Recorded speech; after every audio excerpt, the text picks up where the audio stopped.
Suscríbete a nuestro canal CBC Play y activa las notificaciones. Un saludo cordial. ¿Cuáles son los efectos en la psiquis de los individuos y de la colectividad que nos ha dejado este tiempo de sombras y de muerte? Una inquietante pregunta, ¿no les parece? Como esa, muchísimas. Y estamos aquí para buscarles respuesta. Y tenemos al experto. Nos visita en el estudio Rosario Sagastume de Ferrari este domingo, una eminencia de la psiquiatría hondureña, el doctor Mario Francisco Aguilar. Doctor Aguilar, bienvenido al programa Vanegas. Encantado, un gusto estar con usted el día de hoy. Este buen hombre que está con nosotros es médico psiquiatra graduado de la Universidad Nacional, tiene un diplomado en investigación de trastornos de ansiedad y el afecto de la Universidad de Maastricht, Holanda, maestría en bioética de la Universidad del Istmo de Guatemala, entre otras muchas cosas. Es catedrático del posgrado de psiquiatría de la Universidad Nacional Autónoma de Honduras, en donde ha servido clases por mucho tiempo. Y además de muchas funciones, subdirector asistencial del Hospital Neuropsiquiátrico Mario Mendoza en la actualidad. Además de la conversación, doctor, le pido su autorización para que este lienzo no quede en blanco después de una hora de estar conversando aquí y con este lápiz en la mano. ¿Qué le parece? Excelente, me encanta la idea. ¿Se siente amenazado? No, tengo curiosidad, muchísima curiosidad. ¿Quiere dejar alguna línea roja que las manos traviesas del caricaturista no traspasen? ¿O lo dejamos así a lo que fluya? A lo que fluya, me encanta que sea espontáneo. Muy bien. Quedamos entonces claros. Totalmente. Después no quiero ni demandas ni reclamos. Para nada, no hay problema. Voy a elaborar una caricatura de nuestro interlocutor hoy aquí en el programa. Procedo con un boceto previo y luego vamos a ir entintando y si nos queda tiempo agregamos un poco de color en el dibujo para honrarlo. Quisiéramos, doctor, que nos ayude a encontrar respuesta a esas inquietantes preguntas. ¿Cuál es la factura desde la psiquiatría que nos está dejando este valle de sombras y de muerte que hemos estado atravesando en los últimos meses? Una situación muy interesante. No hay día de todo lo que he estado viviendo que diferentes colegas de muchas especialidades y personas estén abordando este tema muy preocupados. Estamos preocupados por el personal de salud que está afectado, por las familias que están afectadas, por las personas que han sufrido esto. Realmente es una situación que está sobre todo nosotros, nos está afectando impresionantemente. Hoy hablaba con una doctora que me decía que la posibilidad de que haya estrés postraumático en masa en la comunidad está muy alta. ¿Cómo se manifiesta eso? El problema con el estrés postraumático es que la persona puede empezar con síntomas de tipo depresivo, ánimo triste, fatiga, sensación de falta de motivación, problemas del sueño, del apetito, cansancio, y también puede haber problemas de pesadillas, que las personas se despiertan asustadas de lo que está pasando. Es el síndrome del soldado que retorna de la guerra, que queda afectado en su funcionamiento diario. De hecho, cuando está trabajando, la persona puede tener reminiscencias de hechos que le afectan mucho. Tengo personas que me comentan en sus consultas que no pueden oír el ruido del plástico cuando se mueve, porque les recuerda cuando estaban internadas en una unidad de cuidados intensivos o del COVID aquí en nuestro país, porque recuerdan cuando embolsaban los cadáveres de la gente que fallecía a la par de su cama y el sonido del plástico los empieza a hacer temblar. Muy bien, le propongo algo. Para ir entendiendo muy bien esas consecuencias, ayúdenos a entender, explíquenos cómo funciona la mente, cómo funcionan las emociones, cómo se articula la complejidad del ser humano, los neurotransmisores y todo lo que usted puede hoy explicarnos a nosotros para entender todo lo demás. ¿Le parece? Me parece es el camino más corto. Es correcto. Muy bien. ¿Cómo funciona la mente, doctor Aguilar? La mente es una estructura bellísima. Estamos hablando que, aunque parecerá disparatado, pero creo que yo me auxilio mucho del filósofo Ortega y Gasset para entenderla. La mente de un ser humano es la persona y sus circunstancias, no solamente la estructura de su cerebro, la masa encefálica con sus arterias y venas, sino que también es todo lo que le rodea. Entonces, como yo puedo explicar la mente, es si yo escucho una canción de mi cantante preferido, es como yo la vivo y la interpreto. Como yo la interpreto, si me hace sentir alegre, me hace sentir triste, eso es mente. Es lo que yo me apropio del entorno. Entonces, creo que se acerca más un poco al mundo de la informática para entenderlo. Generamos programas una aplicación que nos permite hacer un análisis de lo que vivimos y eso se llama mente. Es un poco desilusionante para algunas personas porque lo piensan más físico, pero la mente es una estructura en el mundo virtual, si así se podría comparar. Funciona con entes que producen una señal que va hacia el otro. Entre esta unidad y la otra hay una conexión que es el neurotransmisor. ¿Es así? Es correcto. ¿A qué velocidad funcionan los neurotransmisores? A millonésimas de segundo. Es una de las actividades más veloces del universo. ¿El pensamiento es más rápido que la luz? Sin lugar a dudas. ¿La velocidad del pensamiento es igual en todas las personas? No, puede variar. Una persona con su cerebro funcional promedio podríamos decir que tiene un valor estándar, pero una persona con algún tipo de afección a nivel de su salud mental puede afectarse. Estamos hablando de personas que tienen deterioro cognitivo, que por supuesto hace que disminuya su capacidad. Por decirlo de algún modo, pensar más rápido. Vamos a usar ese término para entender el concepto. ¿Piensa más rápido un niño que un adulto?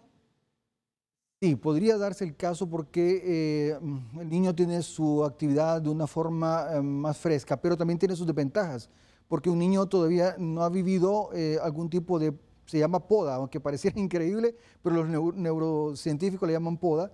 Eso se da a nivel de la adolescencia, cuando se hacen los primeros cortes de las neuronas no utilizadas de las redes, entonces el cerebro se va afinando.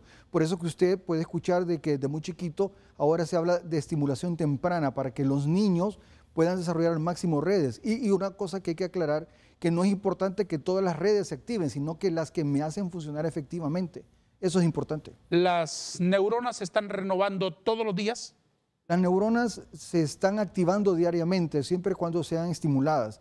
Renovarse sabemos que se puede dar, incluso sabemos recientemente a partir de este siglo XXI que se da un fenómeno que desconocíamos que se llama la neuroneogénesis, que es una capacidad que tienen neuronas de nacer de nuevo en cerebros viejos. Cuando estamos entrando en años, ¿pensamos más lentamente? Sí, cuando estamos entrando en años, todo nuestro metabolismo, todo nuestro cuerpo, nuestro ser empieza a vivir un deterioro, empieza a apagarse definitivamente. ¿Ocurre también con los sistemas neuronales? Totalmente, así funciona. Se van deteriorando y van bajando su capacidad. ¿Quién gobierna la mente? Según algunos psicoanalistas lo plantean, bueno, Freud lo planteaba como un jinete cabalgando sobre un caballo. El jinete, el que lo maneja es el yo, o sea, mí mismo. Y el caballo es todas mis fuerzas y pulsiones que son los deseos y lo que yo deseo ser. Pero tengo un juez interno que me dice esto es bueno, esto es malo, y el equivalente del jinete son las riendas del jinete. ¿Quién gobierna? La interacción entre los tres. Es un equilibrio armónico entre las fuerzas, las fuerzas solas, el yo que tiene su deseo, más el control de los jueces internos. ¿Cómo funciona la memoria? La memoria funciona con tres fases.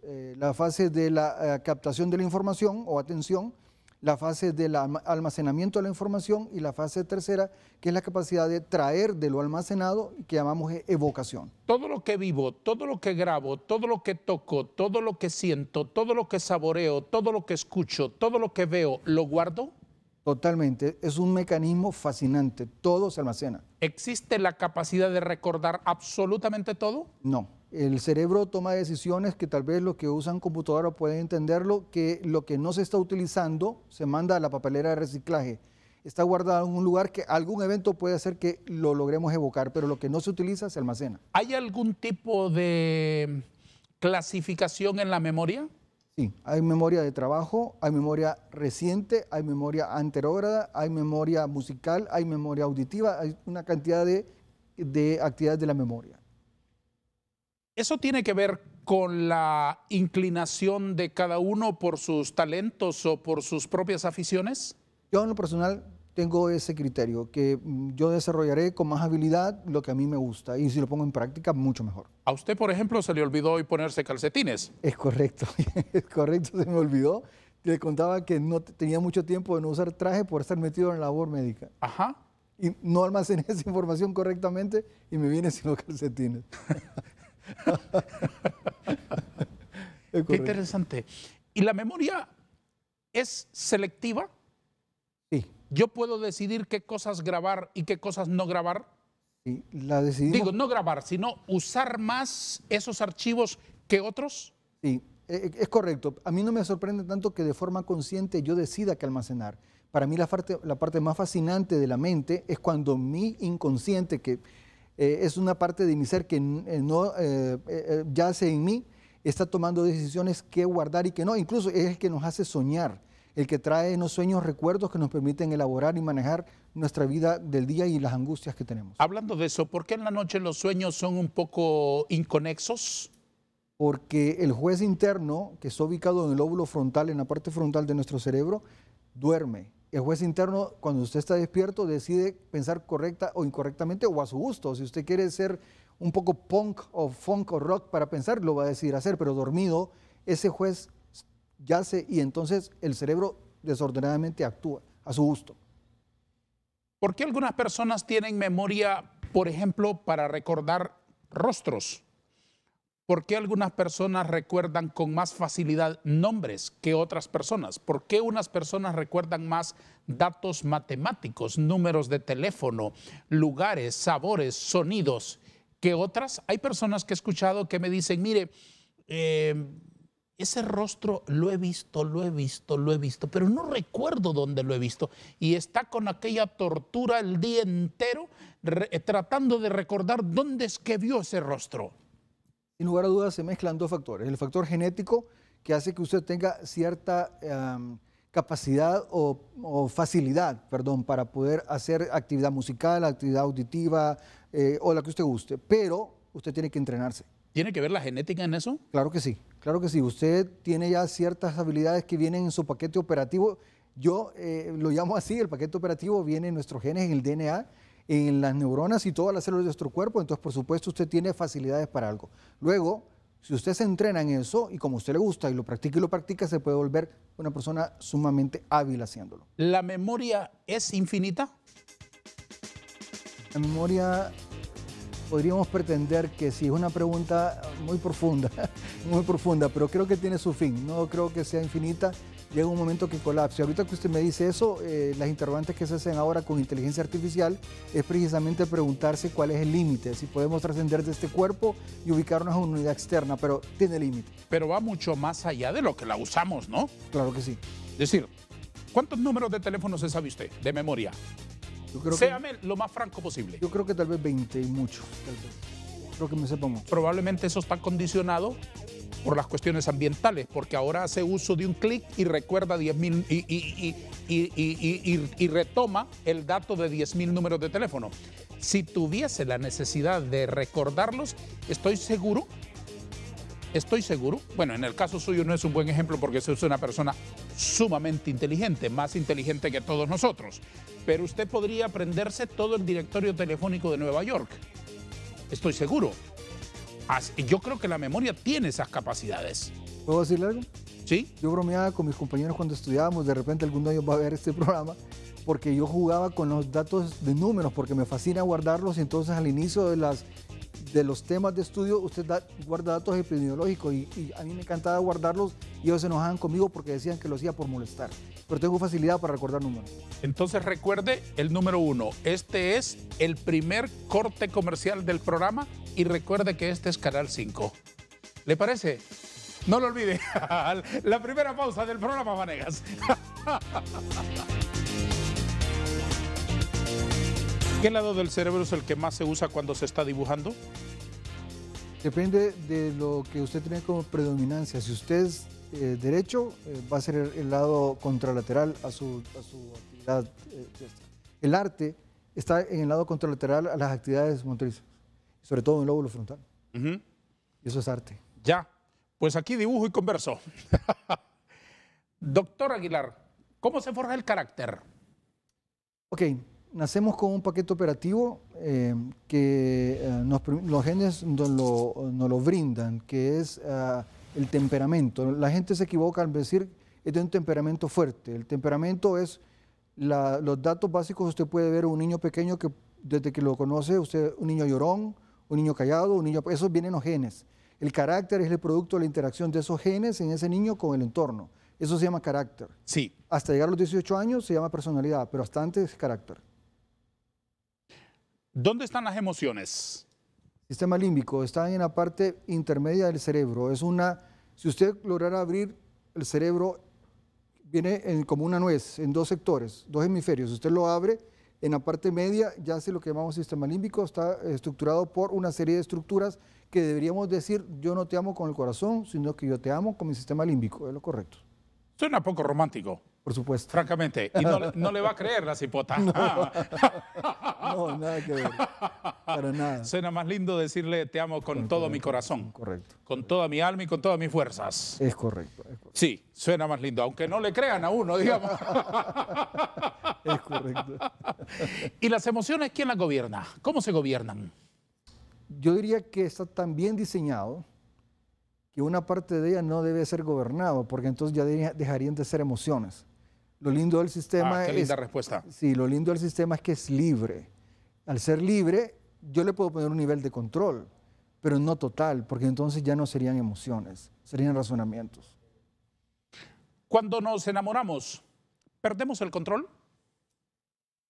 ¿Qué Sí. control perdemos? Ok, es que es por fases. El amor tiene pero no puedo tomar mucho tiempo, pero el amor primero es velocidad, es atracción, eso es adrenalina.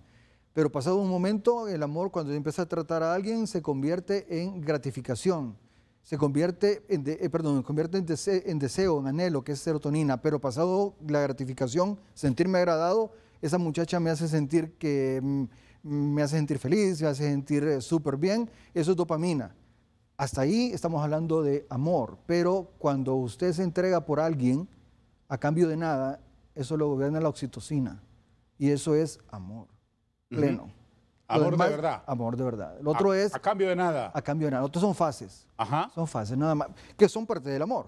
Claro. Pero es que si lo cantara José, diría, querer no es amar. Él está hablando de la adrenalina y la serotonina. Sí. Pero cuando ya habla de amar, está hablando de dopamina y oxitocina. Ya. O sea, poco romántico, es aburrido. Sí, pero esa es una buena explicación. Cuando es de verdad es cuando se ama sin esperar nada a cambio.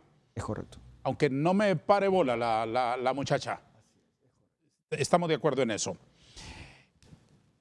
El carácter que usted me dice tiene otros componentes, ¿se forja en las tempestades del mundo o se forja en la soledad?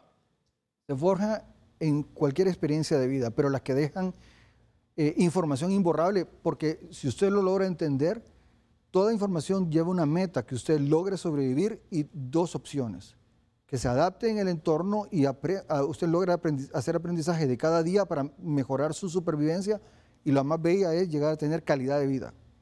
Cuando usted logra razonar que las cosas las hace por ser una persona feliz. Doctor, ¿qué condicionan nuestras reacciones ante las cosas que nos van sorprendiendo en la vida? La experiencia condiciona mis reacciones y por supuesto la emotividad. Son dos factores que nos permiten interrelacionarnos y nos hacen tomar decisiones. En ese sentido, ¿hasta dónde llega mi ámbito de control?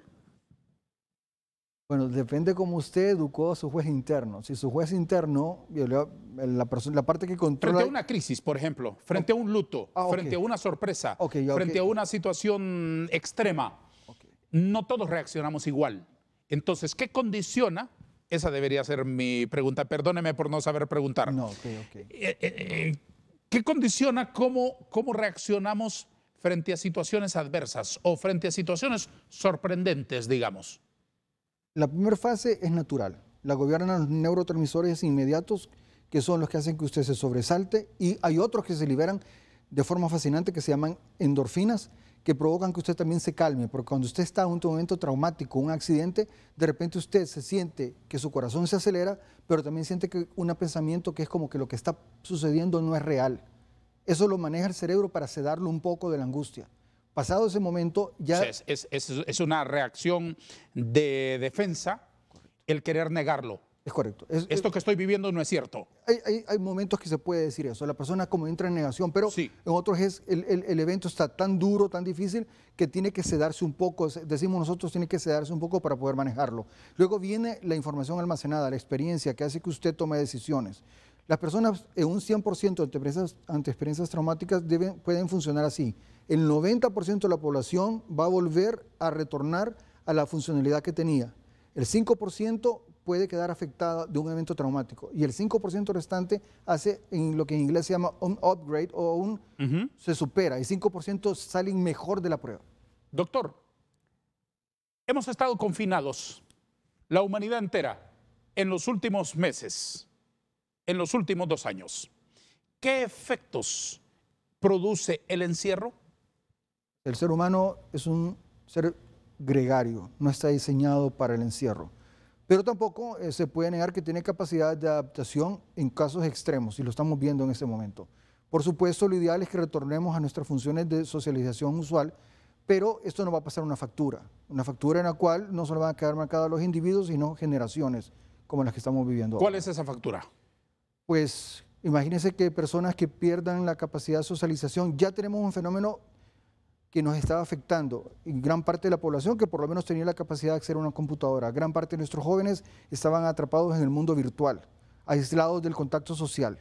Entonces estaban muy preocupados. Hay un síndrome que en Japón le llaman el síndrome de hikikomori, que son jóvenes que estaban aislados del entorno ya previamente y ahorita para más los cuales no hubo necesidad de que SINAGER les prohibiera, ya eran expertos en distanciamiento social. Es correcto. El cipote encerrado allá en el dormitorio, encerrado en su propio teléfono, en su propia computadora, sin comunicación con nadie. Es correcto.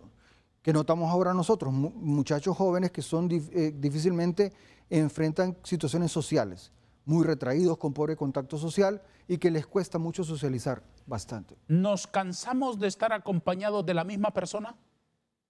Depende de la calidad de la compañía. Y depende de la disposición que yo tenga también para vivir esa compañía. Son 2 factores que se interrelacionan. No es solamente el otro, también soy yo. O sea, yo tengo que también valorar qué es lo que yo deseo. ¿Nos cansamos de nosotros mismos? En ocasiones sí, debe ser saludable porque hay un fenómeno fascinante que es la renovación. No podemos ser los mismos, todo cambia. Tenemos que estar evolucionando. ¿Cómo podemos lograr eso en la vida de cada uno?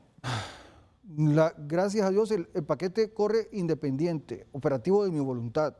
Y aunque no lo queramos, está sucediendo. Y luego viene la realidad que nos empuja a tener que cambiar, porque aunque yo me quiera quedar en la casa de mi familia, la realidad me saca de ahí. Por eso el estatus continuo no es saludable en el humano. El humano tiene que cambiar. ¿Le guste o no? Le guste o no. El mundo entero está cambiando, el universo cambia. Hay una canción fascinante que me gusta sobre esto de... todo cambia, cambia el mar. Cambia lo superficial, cambia también lo profundo, cambia el modo de pensar, cambia todo en este mundo. Sí. ¿Se acuerdan? Cambia el clima con los años, cambia el pastor su rebaño. Es correcto. Necesito ayuda por lo musical. Porque cambia no el pelaje de la fiera, ¿no? Es correcto. Y si no lo hacemos nosotros, vamos... Y así como todo cambia, que yo cambie no es extraño. Sí, Mercedes Sosa. Es una fascinante. Hay una versión de Mercedes Sosa con Shakira de esa canción que es una cosa bellísima. Todo cambia. Todo cambia. Doctor, ¿todos los seres humanos somatizamos igual? No. De hecho, es bien lindo porque hay personas que usted ya sabe que van a somatizar a nivel de piel y lo que hace son alergias, son susceptibles a alergias. Otros es a nivel de aparato digestivo, lo que viene son gastritis. A ver, este encierro, esta pandemia, esta crisis global, no la canalizamos igual todos. Algunos, lo que ustedes llaman estrés, se les manifiesta de una manera, a otros se les manifiesta de otra manera. ¿Eso de qué depende? Genes, usted se va a aburrir de mí, pero le voy a responder muy frecuentemente, genes y entorno. Es una combinación fascinante, o sea, los genes que traemos como paquete informativo en nuestro equipaje y la información que vivimos al interactuar. Eso va a provocar cómo cada quien responde. ¿Hay una psiquis colectiva? Sí. Sí la hay. ¿Cómo puede describirla en términos de la sociedad hondureña? A ver, para poder entenderla, estamos hablando, bueno, iba a ponerlo muy teórico, lo voy a hacer muy sencillo. Usted puede ver que en las películas, cuando un anglosajón vive ansiedad y ve un evento traumático, lo que hace es vomitar. Y si usted lo mira, la mayor parte del anglosajón o de la persona que aunque no sea anglosajona, se acostumbra a vomitar. Pero el latinoamericano lo que hace es desmayarse cuando vive ansiedad. Eso podría usted entenderlo como una conducta aprendida en el entorno. O sea, ¿por qué resultará que el latinoamericano cuando vive ansiedad, usted va a una situación donde hay un velorio y la persona se siente mal, no vomita, la gente ahí se desmaya? Es un inconsciente colectivo, le llamamos, una cuestión que vivimos entre el aprendizaje y la experiencia propia. ¿Somos una sociedad enferma? Desde el punto de vista de la salud mental, por supuesto. Sí, tengo que tener cuidado. Sí, en alguna medida sí estamos muy afectados, somos una población muy afectada desde hace décadas por muchos factores, desastres naturales, problemas como la pandemia y la corrupción. Nos tienen afectados increíblemente. Estoy de acuerdo con eso y no discuto ni un ápice de lo que usted plantea.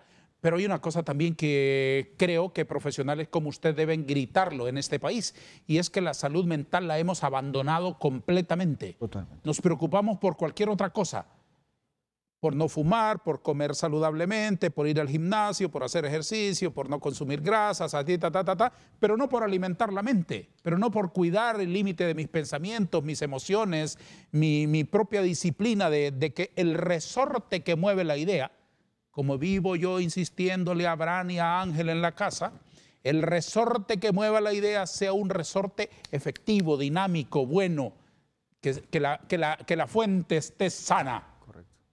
¿Estamos de acuerdo en eso? Totalmente. Yo creo que ese es un factor determinante en esta sociedad nuestra. Es correcto.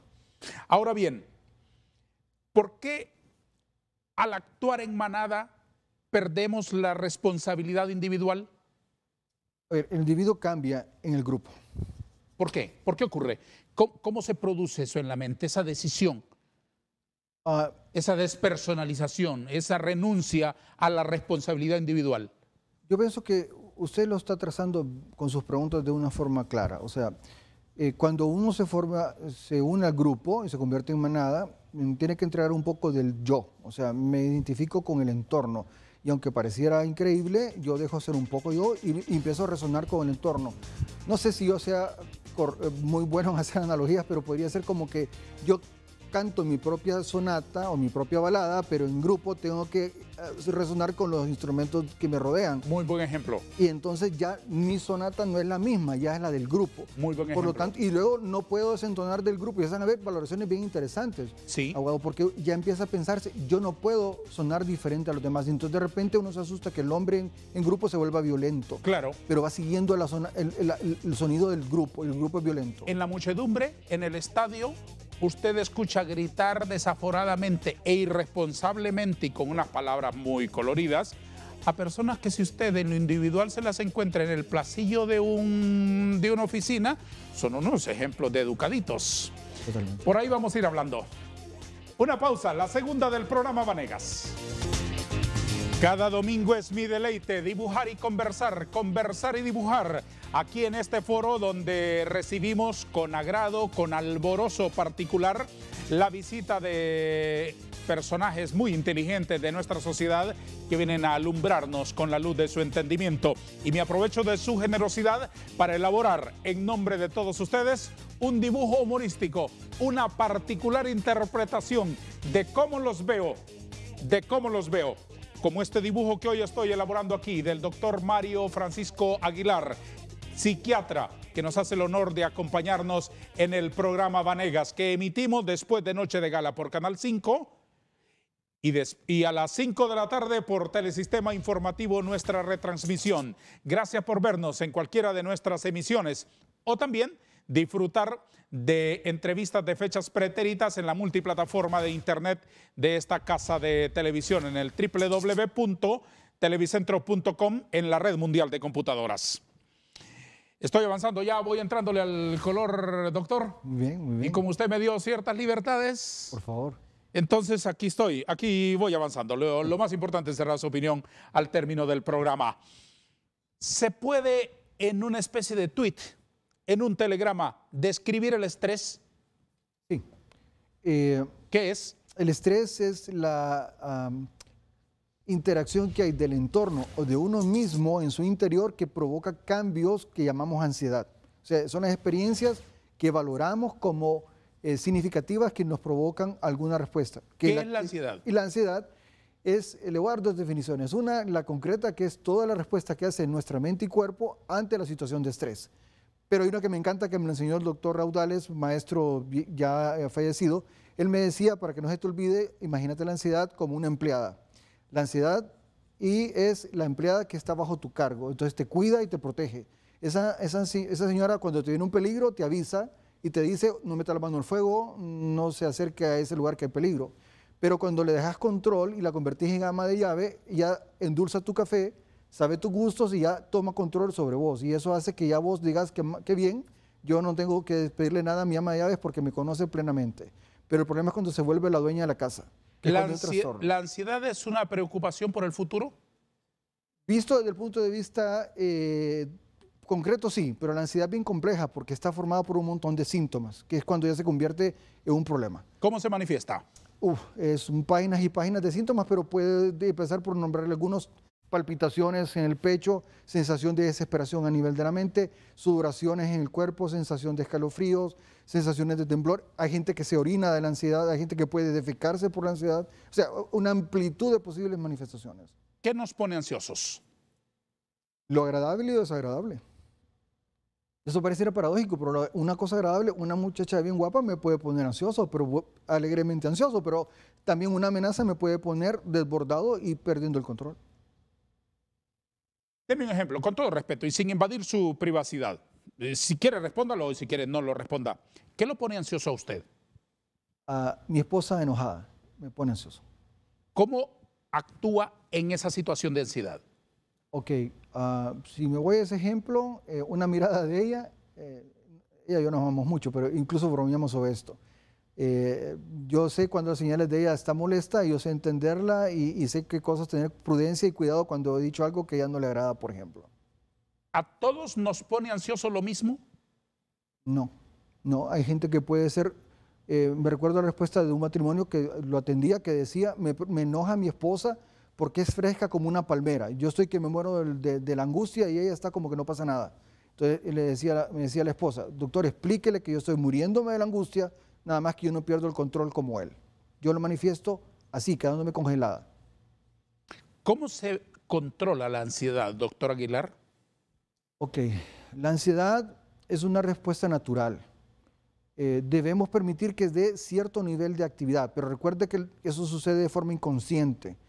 Para poder ayudar a controlar la ansiedad requerimos del apoyo del entorno, o sea, necesitamos mandar avisos de que estamos mal para que la gente nos auxilie, porque solo es bien difícil. Podrán haber técnicas para manejar relajación y lo que usted guste, y ayudan, pero la capacidad de manejar ansiedad radica en la capacidad que usted tiene de poder pedir ayuda. ¿Qué es esto de la empatía y de la resiliencia? Ok, empatía es la capacidad que usted puede tener de sentir lo que el otro piensa, siente, vive. Colocarme en los zapatos del otro. Tal cual. Aunque no lleve calcetines. Aunque no lleve calcetines correctamente. O sea, natural, completamente natural. Y resiliencia es la capacidad de aprender tanto de lo bueno y sobre todo de lo difícil y malo. Y sacar de eso capacidad de mejorar en mi vida. ¿Cómo somos los hondureños? Somos un grupo polícromo, muy amplio. No podemos definirlo en un solo color, como todos seres humanos, pero el ser humano, el hombre hondureño, el ser humano hondureño es noble, es desinteresado, es una persona que le pueden estar haciendo un mal, pero es capaz de devolver el bien.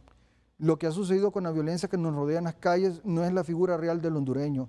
Yo creo vehementemente que el hondureño sabe partir la tortilla con sal con el otro y puede darse. O sea, yo lo he visto ahora y yo lo puedo decir con orgullo como hondureño. Yo me siento orgulloso de ser hondureño. Hace poco cuando el ETA y IOTA vimos que era imposible que hubiera dinero para apoyar a gente damnificada, increíblemente gente con escasos recursos incluso ayudó a otros que no tenían.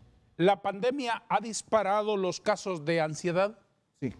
Sabemos ahorita el reporte que manejamos en el hospital que de un 20 a 30% de los pacientes que acuden a la emergencia y consulta externa al Mario Mendoza están acudiendo por problemas de ansiedad, más de lo normal. ¿Llega en algunos casos a ser bastante grave? Cuando la persona tiene una predisposición para una afección que ya tiene previamente, sí le complica mucho la vida. ¿La ansiedad conduce a la depresión? Perfectamente. Es una de las vías que puede llevar a activar los genes que tienen información para depresión. ¿Qué es la depresión, doctor? Es un síndrome en el que consiste en la presencia de 9 síntomas gruesos. El más característico es la tristeza, pero no es la tristeza normal, porque esta tiene que durar 2 semanas continuas sin mejoría. Entonces ya hablamos de una tristeza patológica o enfermiza. Y luego vienen síntomas físicos, que son manifestaciones del sueño, del apetito, de los olvidos, pérdida de memoria y otros síntomas más. ¿Un deprimido no sabe por qué está triste? No, no sabe. La persona normalmente desconoce, lo atribuye primero a algo de vida y luego cuando se da cuenta que no encuentra algo, empieza a angustiarse porque no tiene explicación de lo que está pasando. Llega a desarrollarse cierta afición, entienda muy bien este concepto, cierta afición, cierta adhesión por estar sufriendo. Sí, cuando eso sucede... Digo un poco como el síndrome de Estocolmo, ¿no? Correcto. Una adhesión con quien nos está causando daño. Ese es un estrés postraumático, como lo mencionaba anteriormente, pero la cual la persona desarrolla una afinidad con alguien que le ha provocado un malestar o un daño. ¿Llega a ocurrir eso también con los males?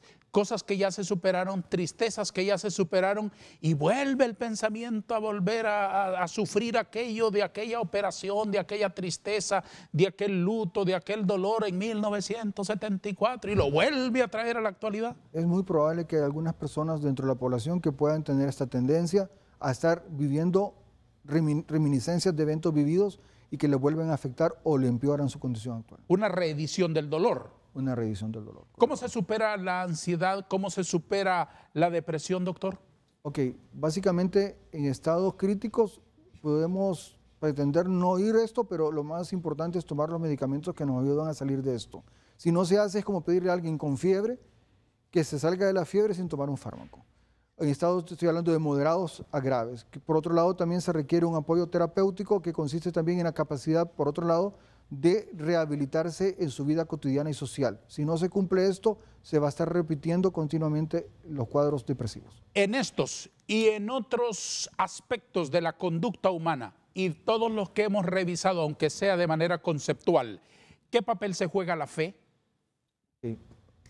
Yo, para contestar esta pregunta, tengo que ser sincero. O sea, no lo he sido todo el programa y no voy a cambiar esto. Al final, soy un hombre de fe, pues yo creo en Dios, y aunque tengo también maestros que eran ateos, que me decían, que ellos coincidían conmigo, que era sumamente importante cuando la persona tiene dentro de su estructura de vida la fe, porque permite que la resiliencia de la persona se trabaje mucho mejor.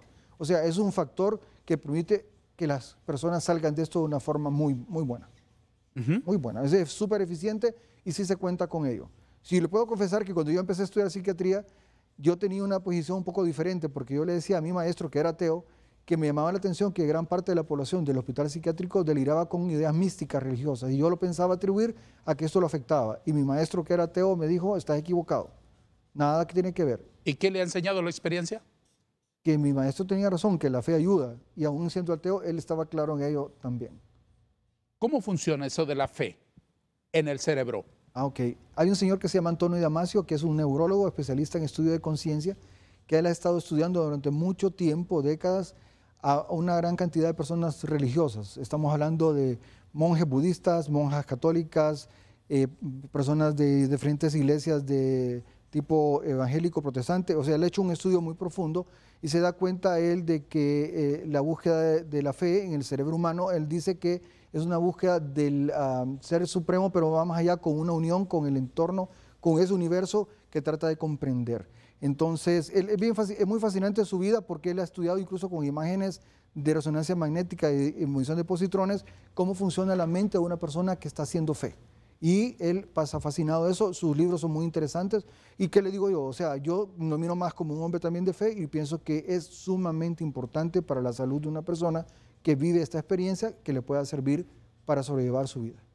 Yo soy testigo del poder de la fe en mi vida. Y quiero comentarle nada más, como un apunte, que recurro al concepto de la fe más sencilla, de la fe del niño que cree que va seguro mientras su padre es el que va conduciendo.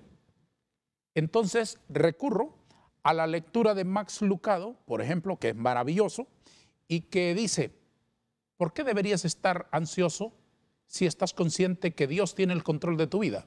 ¿Sabes cómo es la voluntad de Dios? Buena, agradable y perfecta. Lo dice el apóstol Pablo en una epístola a los romanos, en donde le está pidiendo a la raza humana que precisamente se modernice y que se renueve mediante la transformación de vuestro pensamiento para conocer esa voluntad de Dios sobre la vida. Y entenderlo, es decir, y creerle sin tratar de entenderlo. Porque ese me parece que es uno de los problemas en donde la teología topa. No poder entender a Dios por nuestra incapacidad de poder tener en una mente finita, con tantas limitaciones como hemos estado hablando, al Dios de lo ilimitado, al Dios de lo imposible. ¿Está usted de acuerdo con eso? Totalmente, totalmente. Yo creo que lo mejor es dormirse en los brazos del Señor y entender muy bien que es inexplicable, que es difícil de entenderlo, que cómo hace que del cielo azul, volvamos a la teoría del color, del cielo azul baje lluvia transparente para que crezca el pasto verde, de donde se alimenta la vaca negra que nos da leche blanca. Teoría del color maravillosa. Muy lindo, muy lindo. Por supuesto. Vamos a una pausa. Luego seguimos agregando color a la caricatura. Agregarle color rojo al diván donde lo estoy colocando aquí sentadito, como que usted fuera el que está respondiendo las preguntas. Perfecto. Las preguntas de Freud. Correcto. y ya le he colocado un tono de azul que voy a oscurecer un poco en el pantalón. ¿De qué color preferiría la corbata? Roja. Pero sí, roja. Me encanta roja. Roja. A mí también. Sí, sí. Así la vamos a dejar entonces. Doctor Aguilar, ¿este daño de la pandemia en la psiquis colectiva e individual es irreversible? No, sí es potencialmente reversible. Habrá situaciones que generarán un impacto que durará mucho tiempo y algunos en alguna medida no podrán totalmente revertirse, pero sí será reversible, se va a producir un fenómeno que se llama neuroplasticidad, que va a generar un cambio de adaptación para poder superar esto. O sea que sí va a haber cambios. Bueno, basado en su teoría de cómo estimular de forma positiva para sacar buenos frutos, obviamente contando con esa idea. ¿Uno decide pensar positivamente? Sí, a ver, nuestro cerebro está diseñado para la toma de decisiones y uno decide, uno olvida y hace que las emociones tomen el control. ¿Uno puede olvidar a propósito algo? Sí. ¿Puede suspender determinadas cosas? Por ejemplo, la parte más terrible de esta pandemia puede ir siendo suspendida de la mente, de la memoria. Totalmente, totalmente. Hay personas que pueden decidir empezar a olvidar. Aunque parezca tan increíble, pero puede pasar. Sí. Y lo pueden practicar y luego no lo recuerdan. Yo creo que tenemos que pedirle asistencia a las mujeres, ya que usted estaba mencionando a su esposa, porque dicen y presumen mucho las señoras que cuando una mujer decide olvidar, olvida de verdad. Totalmente, es correcto, totalmente, muy cierto. No es como en los hombres que vivimos toda la vida. Sí. Es correcto, totalmente. Ya. Sí. Y en este caso, en el caso de la pandemia, que dolorosamente ha traído tanta muerte, ¿cuál es su consejo profesional para el manejo del luto? Ok, para el manejo del luto es sumamente importante el tener cómo apoyarse. Esto puede ser redundante, pero es la verdad. No hay luto que se pueda superar en la soledad. Es muy, muy poco probable que alguien lo pueda hacer. Necesitamos, en ocasiones lo que ocupamos es simple y sencillamente que alguien esté cerca de nosotros y sentir que interactuamos con esa persona. Por supuesto, ayuda más si podemos hablarlo, si podemos desahogarlo. De hecho, muchas de las medidas del manejo del duelo, independientemente de cualquiera que sea su creencia, es reunirse, tomar unos días de duelo, participar en un velorio, que eso está cortando ahorita, hacer novenarios, hacer misas, hacer cuestiones religiosas y también compañía, la visita a la persona que está dolida por la pérdida. Todos esos factores ayudan a elaborar el luto y el duelo, o sea, facilitan que la persona lo pueda ir transitando. ¿Por qué encontramos alivio no solamente en estos temas de la complicada situación actual, sino siempre en la vida? ¿Por qué encontramos alivio con contarle a alguien, aunque no recibamos ningún comentario, ninguna respuesta, ninguna ayuda, pero el hecho de contárselo a alguien, ¿por qué alivia tanto? Voy a ser mi criterio muy personal. yo pienso que fuimos diseñados de alguna medida para un viaje. Y el viaje que hemos sido diseñados nos lleva en muchos de esos fragmentos del viaje a encontrarnos con la meta, que es el otro. O sea, nuestra vida no tiene sentido si vivimos para nosotros mismos. Y el otro nos da sentido en ese viaje que vivimos que llamamos vida. Entonces, cada vez que nosotros sufrimos, encontrar al otro es encontrar la meta de nuestro viaje, pero también encontramos paz, encontramos camino y encontramos sentido. Entonces, en esa relación, ¿por qué necesitamos tanto hablarlo?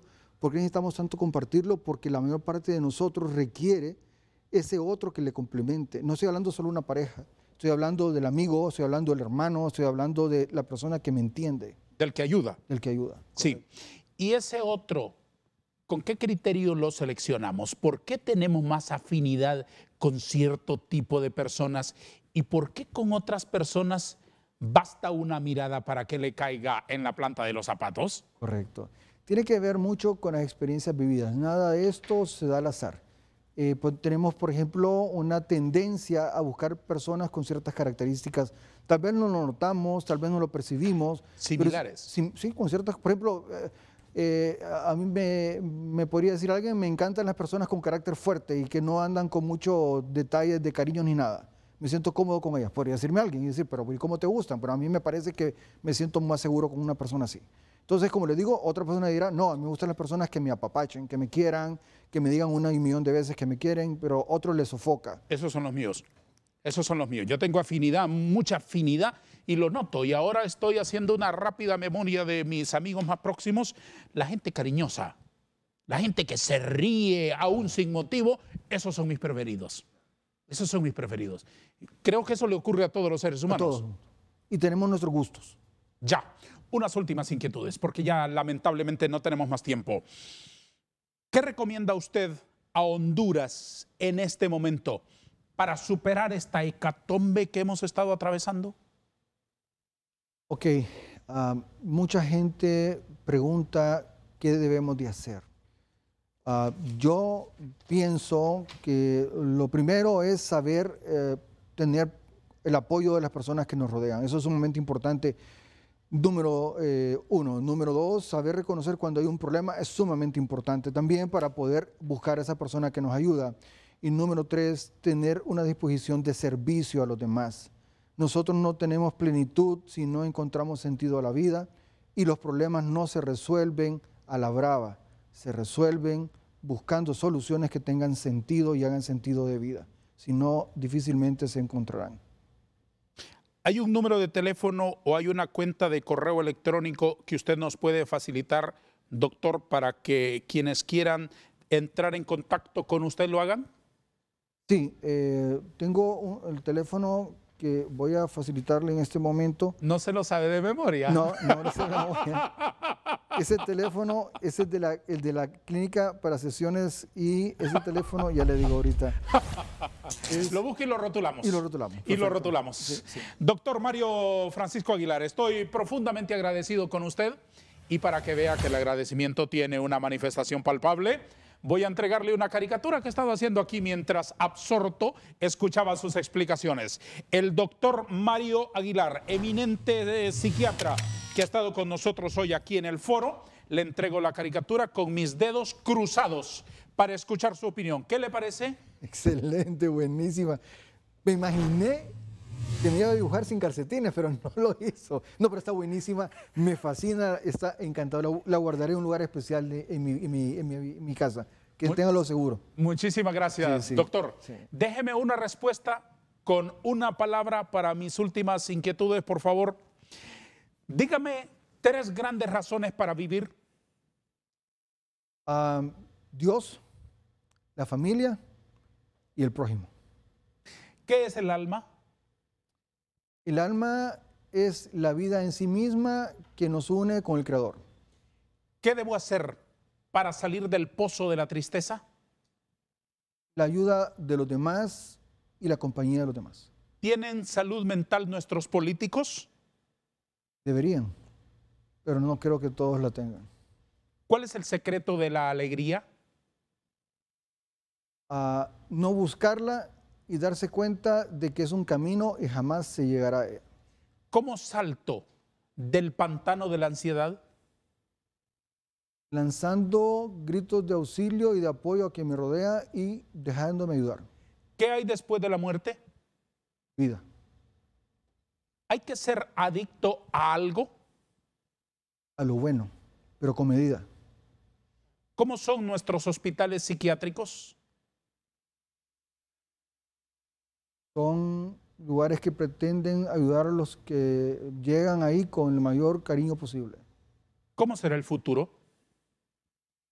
Gracias a Dios, incierto. Gracias, doctor. Gracias por todo, por lo que hace y por esta maravillosa conversación que hemos disfrutado mucho. Que Dios lo bendiga siempre, muchísimos éxitos y que su mente se expanda. Gracias. Gracias. A todos, gracias. Adiós.